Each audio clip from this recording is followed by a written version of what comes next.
Abraham mengambil pula seorang istri, namanya Ketura. Perempuan itu melahirkan baginya Zimran, Yoksan, Medan, Midian, Isibak, dan Suah. Yoksan memperanakkan Sheba dan Dedan. Keturunan Dedan ialah orang Asyur, orang Letus, dan orang Leum. Anak-anak Midian ialah Eva, Efer, Henok, Abida, dan Eldaah. Itulah semuanya keturunan Ketura.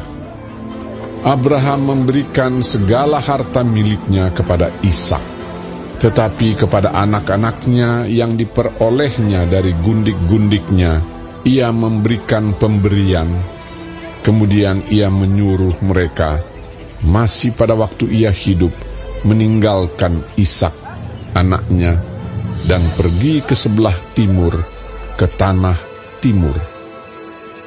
Abraham mencapai umur 175 tahun, lalu ia meninggal. Ia mati pada waktu telah putih rambutnya, tua dan suntuk umur, maka ia dikumpulkan kepada kaum leluhurnya. Dan anak-anaknya, Ishak dan Ismail, menguburkan dia dalam gua Makpela, di padang Efron bin Zohar, orang Het itu, padang yang letaknya di sebelah timur Mamre, yang telah dibeli Abraham dari Bani Het. Di sanalah terkubur Abraham dan Sarah istrinya. Setelah Abraham mati, Allah memberkati Ishak, anaknya itu, dan Ishak diam dekat sumur Lahai Roi. Inilah keturunan Ismail, anak Abraham yang telah dilahirkan baginya oleh Hagar, perempuan Mesir, hamba Sarah itu. Inilah nama anak-anak Ismail disebutkan menurut urutan lahirnya. Nebayot, anak sulung Ismail, selanjutnya Kedar, Adbeel, Mibsam, Misima, Duma, Masa, Hadad, Tema, Yetur, Nafis, dan Ketma. Itulah anak-anak Ismail, dan itulah nama-nama mereka menurut kampung mereka dan menurut perkemahan mereka, 12 orang raja, masing-masing dengan sukunya.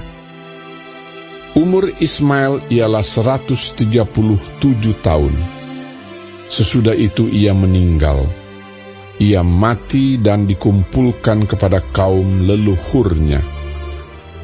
Mereka itu mendiami daerah dari Havila sampai Syur, yang letaknya di sebelah timur Mesir ke arah Asyur. Mereka menetap berhadapan dengan semua saudara mereka. Inilah riwayat keturunan Ishak, anak Abraham.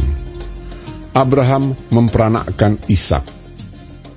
Dan Ishak berumur 40 tahun ketika Ribka, anak Betuel, orang Aram dari Padan Aram, saudara perempuan Laban, orang Aram itu, diambilnya menjadi istrinya.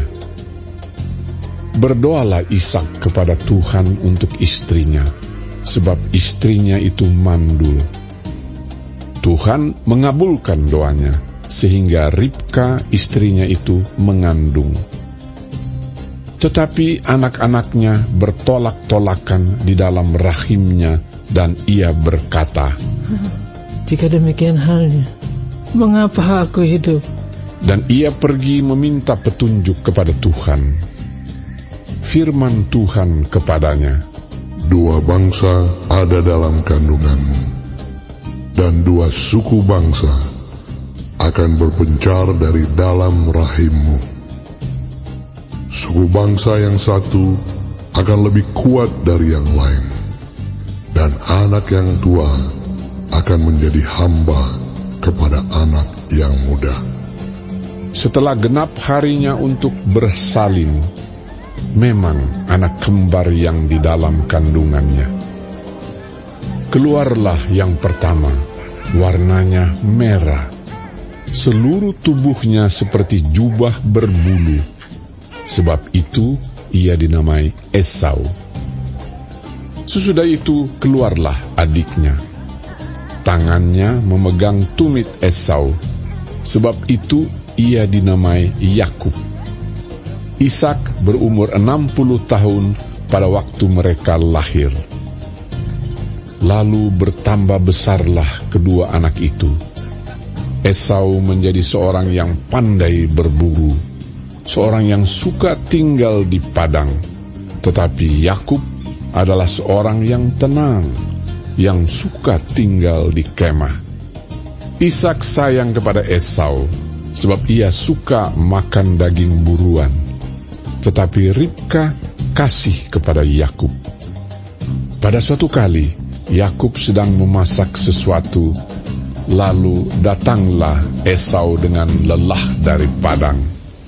Kata Esau kepada Yakub, Berikanlah kiranya aku menghirup sedikit dari yang merah-merah itu, karena aku lelah.